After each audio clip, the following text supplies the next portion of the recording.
Gilets jaunes, quel est votre métier?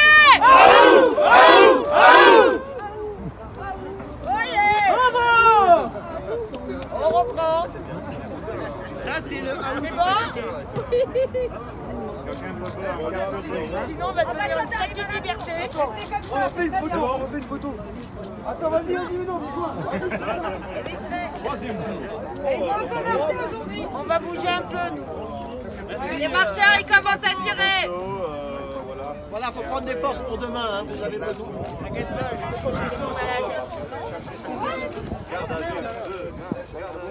Bougez pas. Ça tire, ça tire. Oh yeah, mais c'est beau. Magnifique. Encore. Ah, vous êtes des stars aujourd'hui, hein? Tous les jours. C'est qu'un début. Et on n'est pas des stars, on est le peuple. Attends, moi Ah, je bravo. de l'autre côté. Dessus, voilà, lève-le. À demain, les gars, à demain. Sécurité, les culs. On sera là, le voit toute cette belle image, demain sans masque, c'est génial. On respire très C'est la bien. vie. C'est joli. Pour l'honneur des travailleurs et pour un monde meilleur, même si Macron ne veut pas, nous on est là. On est là. On est là. On est là. Même si Macron ne veut pas, nous on est là. Pour l'honneur des travailleurs et pour un monde meilleur, même si Macron ne veut pas, nous on est là. On est là. On est là. Même si Macron ne veut pas, nous on est là. Pour l'honneur des travailleurs et pour un monde meilleur, même si Macron ne veut pas, nous on est là. On est là. Même si Macron ne veut pas, nous on est là. Pour l'honneur des travailleurs et pour un monde meilleur, même si Macron ne veut pas, nous on est là. On est là.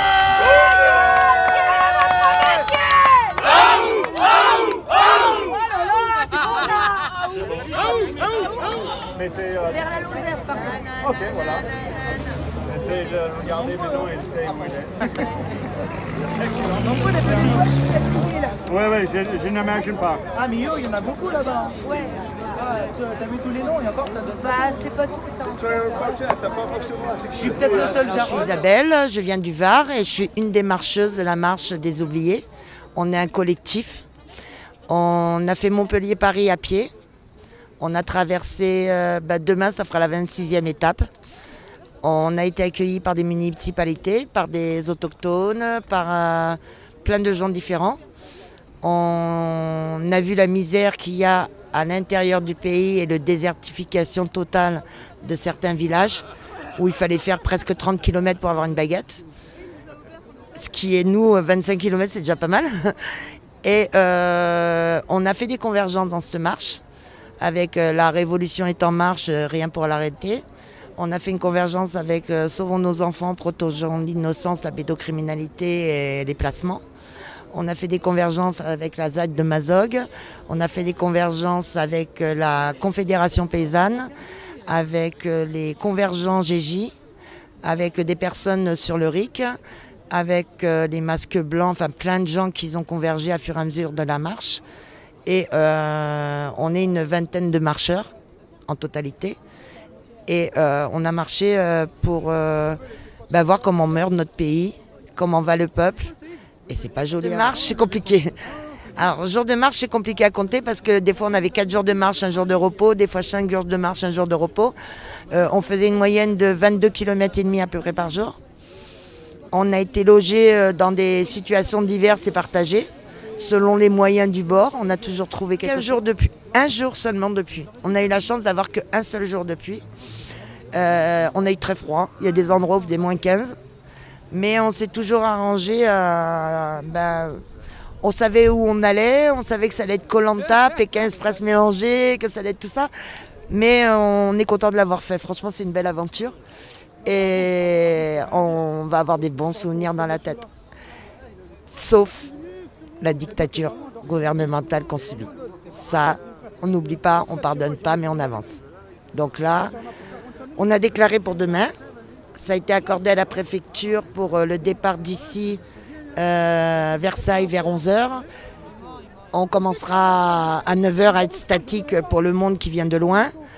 Et on part direction Porte de Saint-Cloud et après place Vauban. J'attends que la préfecture m'envoie le parcours parce que nous on n'est pas d'ici, donc on ne connaît pas. On va voir comment ça se passe demain. On est 3 déclarants différents. Il y a le syndicat Gilets jaunes qui a déclaré. Il y a la Adama Traoré à son nom qui a déclaré. Et les oubliés qui ont déclaré. Pas encore. Ça dépend des contacts qu'on aura avec le gouvernement actuel.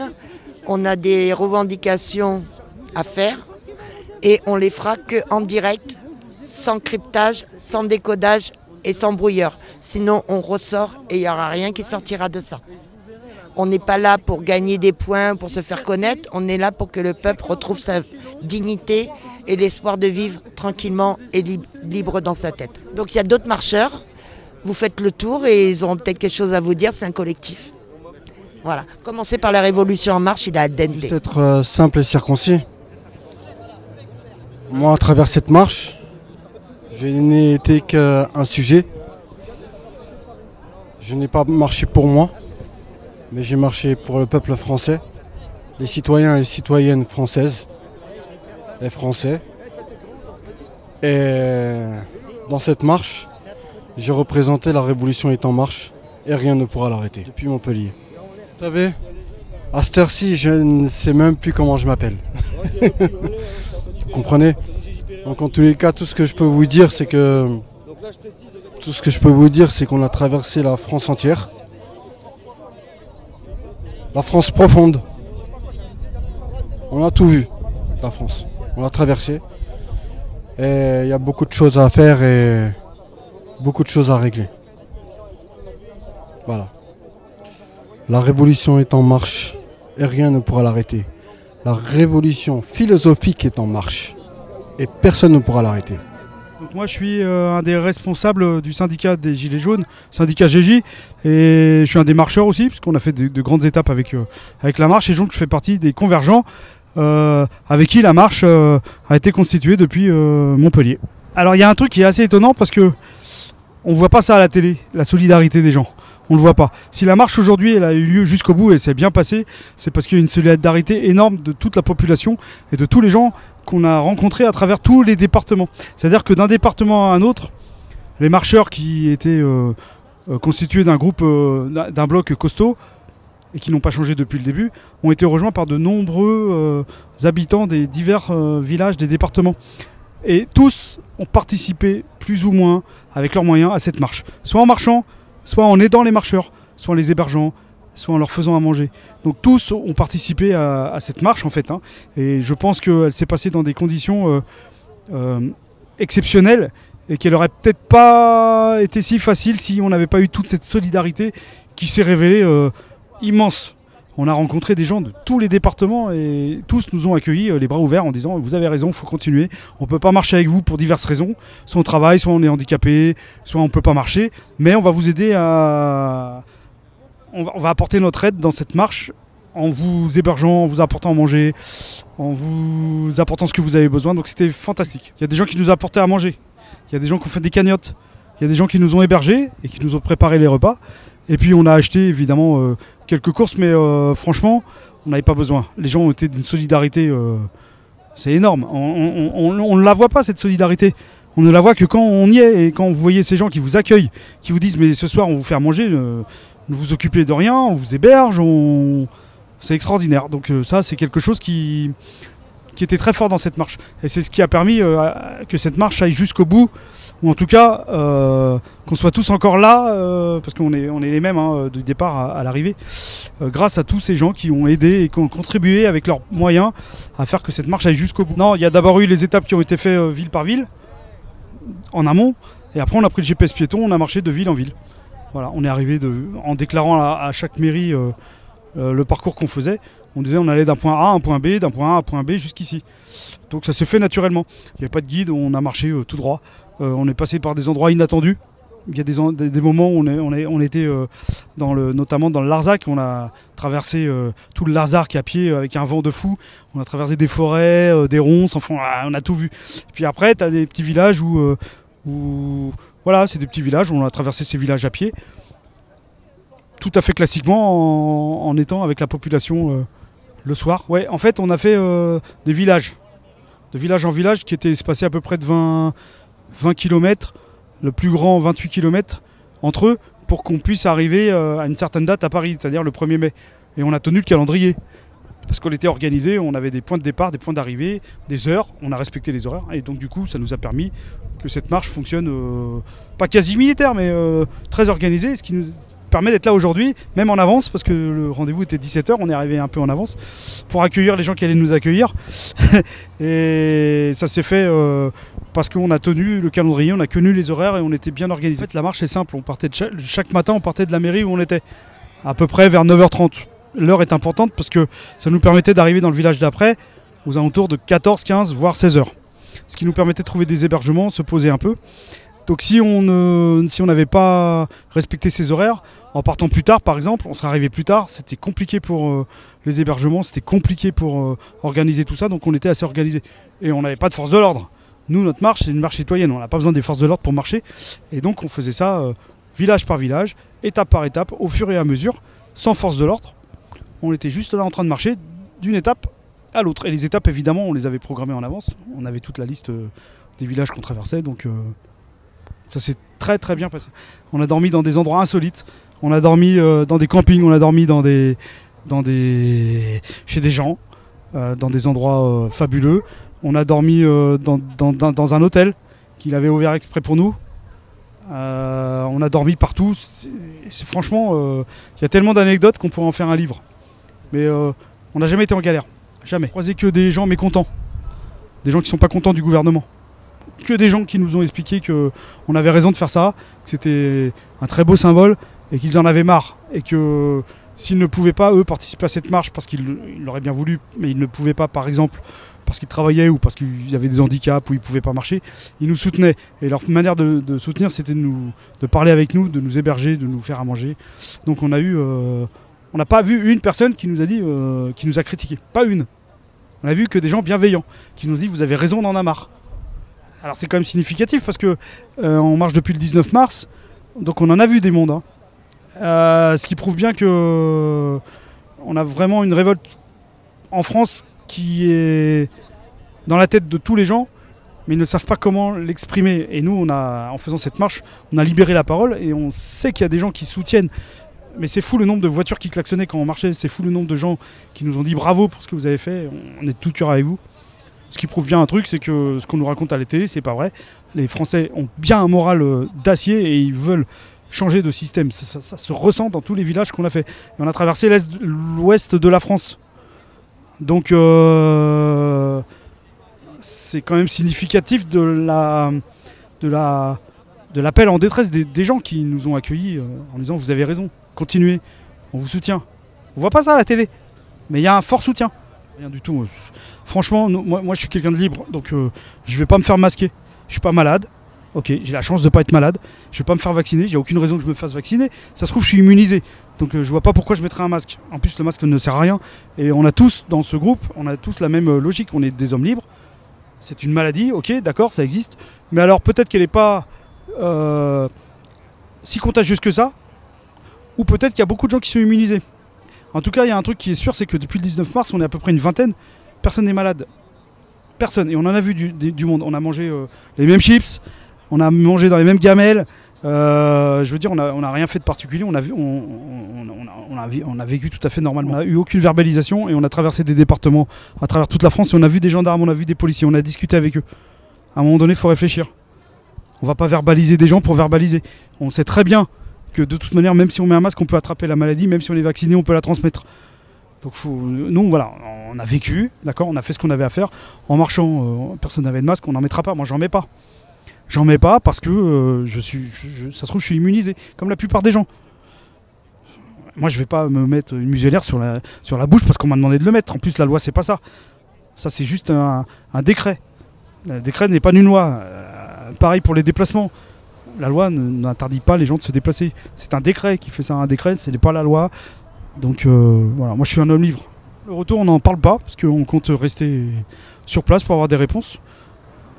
Parce qu'on n'a pas fait 700 km pour s'asseoir et puis pour dire, bah, on a fait une marche et voilà. Non, non, on va faire des choses. On ne dit pas tout, mais on va faire des choses. En tout cas, on n'est pas du tout déterminé à rentrer. Donc soit il y aura de la violence de la part des forces de l'ordre qui vont nous demander de partir. Mais nous, on ne veut pas partir, on est pacifique. Si on reste tranquillement ici, il n'y a aucune raison que les forces de l'ordre nous évacuent. Si on fait rien. Donc on verra comment ça se passe, on va le faire à la gilet jaune, tranquille.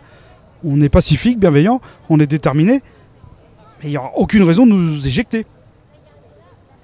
Après, il va falloir que les ordres qui sont donnés aux forces de l'ordre soient des ordres intelligents et que les forces de l'ordre, à un moment donné, se disent, est-ce que je vais exécuter les ordres qu'on me demande? Voilà, on va voir. On va voir, chacun va prendre ses responsabilités. En tout état de cause, on ne partira pas déjà pour une bonne raison, il y en a qui n'habitent pas ici. Ils habitent dans le sud. Donc ils ne pourront pas techniquement partir. Donc on recherche des solutions et on essaye d'avoir des solutions qui peuvent éviter l'affrontement. Mais ça ne vient pas de nous. Ça vient des ordres qui vont être donnés. Nous, on est pacifique, bienveillant, on est tranquille. Voilà. Après, si on nous charge comme des animaux, on répondra. Mais le but n'est pas là. Jusqu'à ce qu'on ait soit des réponses, soit des engagements, soit être entendu, mais en vrai, quoi, pas des trucs à la con. Nous, on veut vraiment que ça change. Donc il suffit pas de nous dire on vous promet ceci, on vous promet cela. On veut que ça bouge. Donc s'il y a un maximum de monde, si on est des millions dans la rue, à un moment donné, le gouvernement va peut-être écouter. Si on est 15, c'est sûr qu'on va pas faire long feu. D'accord ? Mais si on est des millions, c'est le peuple. Hein, c'est le peuple qui a toujours, dans toutes les luttes sociales, dans toute l'histoire, c'est toujours le peuple qui a réussi à reprendre le pouvoir parce que le peuple en a marre, tout simplement. Et on ne demande pas grand-chose. On demande de vivre normalement. Je voulais juste rajouter un truc, une anecdote. Quand même, elle est intéressante parce qu'on se rend compte que même dans les pays de dictature, dits de dictature, on peut acheter des chaussures. Pas en France. En France, on ne peut pas acheter des chaussures. Pourquoi je dis ça? Parce que pendant la marche, il y a des gens qui ont abîmé leurs chaussures. Et donc, ils n'avaient plus de chaussures. Donc, il fallait qu'ils en achètent. Et ben, c'était pas possible. En France, aujourd'hui, on ne peut pas acheter de chaussures. Voilà. C'est tout. Et pourtant, dans les pays où il y a la dictature forte, on ne vous empêche pas. Il y a un problème dans ce pays. C'est tout. Voilà, après, chacun pensera ce qu'il veut. C'était le petit mot de la fin. Voilà, la petite anecdote. Donc, les médailles, s'il y en a qui veulent la mettre autour du cou, là, je leur mets autour du cou. Je leur mets, mais moi. Ouais, je veux bien. Attends, mais non, c'est que ceux qui sont sur la liste. Ah ouais. Voilà. Il y a une liste magique. Sur la liste. Ouais. Moi, c'est Victor. Tu sais lire au moins, Trotti? Ah non, il est pas dedans. Hein. Je me perturbe pas déjà si j'ai commencé. Alors ici. Je croyais qu'il était dedans, il m'a dit qu'il était dedans. Moi j'ai 10 médailles, j'ai trouvé, je le redis, j'ai trouvé un lot de médailles chez Emmaüs, bon, vraiment pas cher. J'ai mis un petit autocollant gilet jaune derrière, voilà, vous voyez. Voilà, j'ai pas acheté, j'ai pas un budget, moi je suis pas d'assos, je cherche pas à récupérer, moi je donne la parole à tout le monde. C'est Taco, on me connaît à Paris, bon, en Provence on me connaît moins, mais je veux donner la parole. On me connaît. Il est bon le Taco? Ouais, il est bon. Donc voilà, alors non, je crois que... Ah oui, alors dis-moi, alors je change de nom, alors c'est quoi ça? Ah d'accord, voilà, d'accord. Donc on va l'appeler Victor. Voilà, ah il est dessus, mais voilà, d'accord. Victor McBernick. On commence par lui parce que sinon après les autres c'est moins compliqué. Donc, Victor, je te remets pour tes enfants, parce que vraiment, voilà, au nom des GJ Paris, voilà, pour vous accueillir le mieux possible. Voilà, hein. Donc après, comme je dis, parce qu'il y en a des fois le truc bleu, blanc, rouge, après vous pouvez faire un porte-clés, vous enlevez le machin là, qui est autour, et ça vous fait un bon porte-clés. Voilà. Vous le faites, vous le mettez à la fermeture éclair. La bise. Félicitations. Bravo. Là, les 700 km, je les ai fait 707 km. 707 km. Voilà, donc, voilà, on continue. Voilà, donc, on continue. Oui, je vous dis, je les ai vus à Orsay. À Orsay, ils étaient dans un gymnase, il y avait plein de coupes au-dessus de leur tête. Je dis, dis donc, ils ont plein de coupes de champions et eux, c'est des champions. Leader de quoi que ce soit. Et je veux pas mon groupe, j'ai pas mon groupe. Moi, voilà, il y a vos phrases, c'est unis, réunis et soudés et solidaires pour le peuple collectif. Ça, c'est de chez vous. Et moi, je pense comme ça. Donc demain, je serai là avec ma trottinette, avec ma femme, avec sa trottinette, du départ jusqu'à Paris. Vous allez nous voir, j'ai fait un panneau exprès pour vous, avec marqué la marche des oubliés, acte 2. Et de l'autre côté, parce qu'il est double mon panneau, vous allez voir. Et de l'autre côté, il y aura marqué Montpellier, Paris, 707 km. Voilà, moi je vais mettre de l'animation. Voilà, donc voilà. Et puis moi j'ai encore un peu d'énergie. Alors que lui, par contre, j'ai dit tu veux parler, je l'aime bien lui. Mais il me dit je suis fatigué. Il me parle super bien. Lui, c'est quoi ton prénom déjà? Sofiane. Lui, vous savez de quoi il parle? Lui, il est pour les gens qui aiment les désertifications. Ce qu'ils veulent, c'est qu'on se retrouve tous agglomérés dans le béton. Je suis comme toi, moi je suis de la ville, mais mes grands-parents viennent de la campagne. Des villages français. Voilà, bah moi je suis pour ça aussi, je suis comme toi. Donc il me dit je suis fatigué, je lui dis bah tout à l'heure si tu as envie de parler. Voilà, donc. Alors, je te fais une bise, tu veux la bise? Voilà. Oui, la bise. Voilà. Voilà, alors je te la donne comme ça dans la main parce qu'on n'est pas à l'école, on n'a pas 5 ans. Je ne vais pas te la mettre autour du cou comme monsieur le maire, moi. Je serai jamais maire, ni ministre, ni rien du tout. Ça y est, j'ai ma retraite. C'est pas lourd, mais j'arrive à bouffer. Pour l'instant, on se démerde. Alors, vas-y, sors-moi les médailles. Je suis super, j'ai le banderoliste. Hein. Il est là, le banderoliste. C'est plutôt le médailliste, oui. Super fort. Alors là, il y en a Fred. Fred. Non.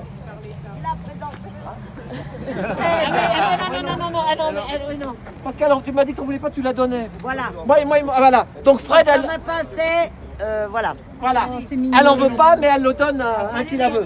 Et les deux, c'est des super marcheuses. Voilà, donc c'est Valérie. Valtor. Ah oui, Valtor. Tiens. Tu t'es coupé les cheveux, Valérie? C'est le vent, je me suis rasé ce matin, Voilà. mais ça fait du bien. En tout cas, merci à toi. Allez. Miguel, il va profiter. Alors, ensuite, donc, Alexandre, c'est bon Alexandre? Oui, c'était le premier. C'est fait. C'était le premier. Ah oui, C'était pas. Voilà, tu t'es pas lire. bon, il a rajouté lui, il n'a pas marché.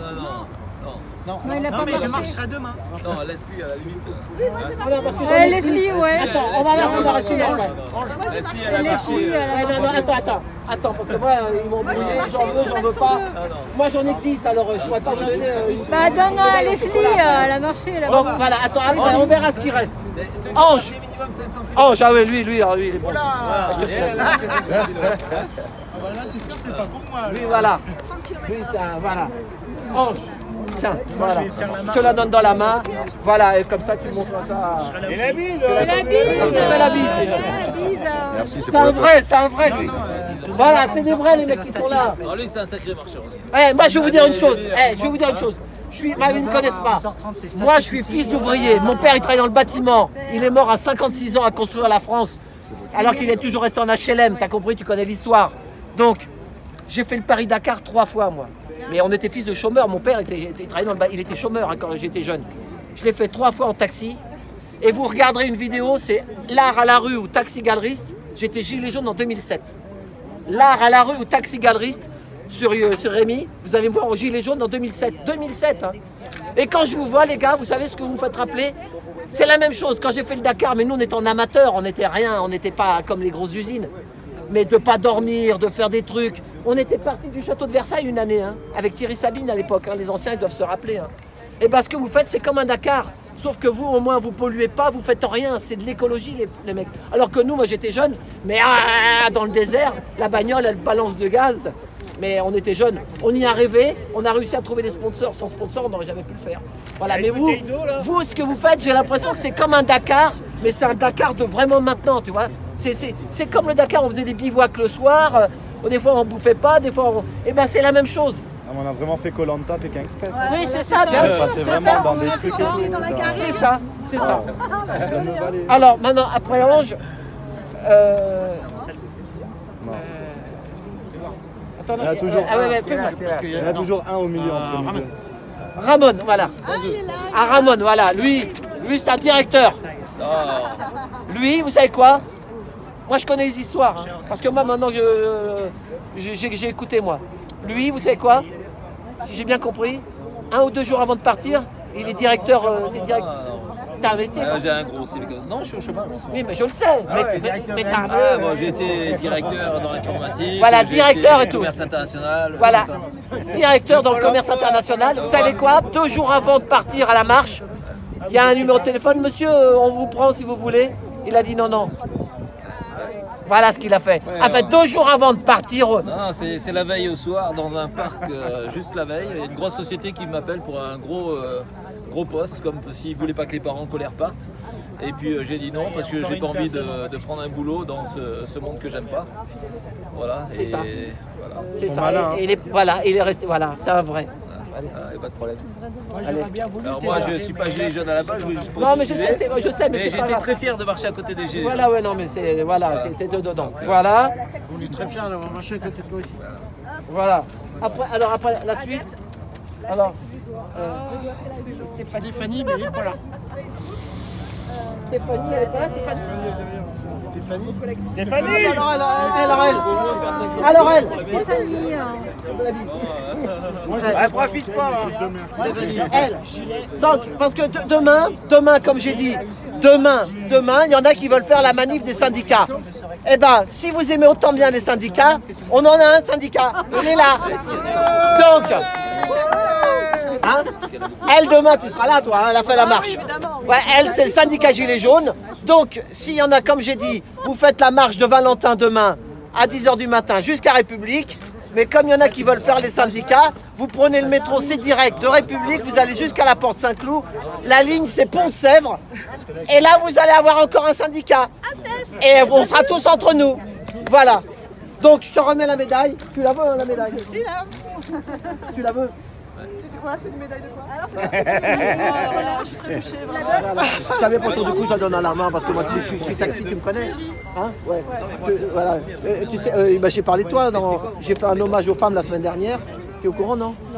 Ah bah non, parce que tu étais dans la marche. Tu regarderas chez Rémi ou chez le Maquis. Et le Maquis aussi. Et j'ai parlé de ton... Il y a 2 syndicats. Il y a le syndicat Gilets jaunes et maintenant il y a le syndicat Acide avec Marie-Jeanne. Tu es au courant, non? Non. On a 2 syndicats dans les Gilets jaunes maintenant. J'étais dans la marche, moi j'étais déconnectée. Voilà, bon ben voilà, donc elle a la médaille. Dans la garrigue.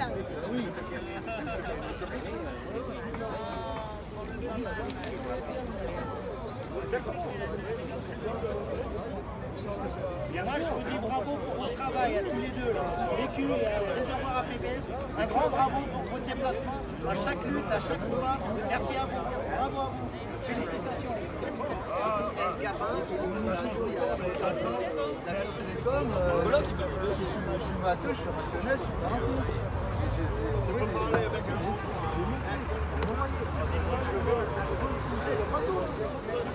Anthony.